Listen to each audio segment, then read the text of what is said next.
How to buy a domain in Cloudflare. So let's get started. First, just head over to any web browser and simply search in for Cloudflare and just create your account if you haven't already. As you can see, I've already created my account, and now simply head over to this account home.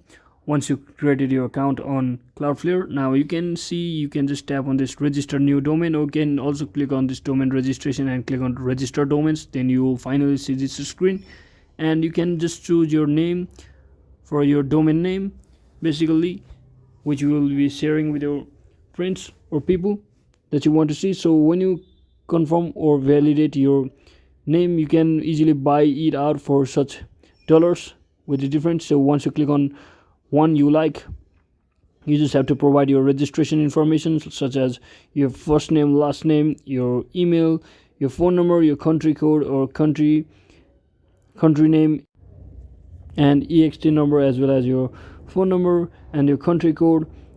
You may also need to provide your address, such as city name as well as province or state which you live, and postal code as well.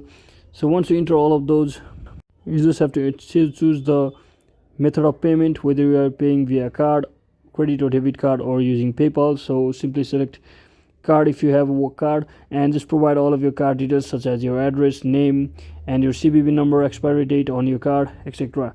And once you do all of that, you should be successfully able to buy domain. So thanks for watching, guys. Don't forget to like and subscribe to the channel. See you on the next one.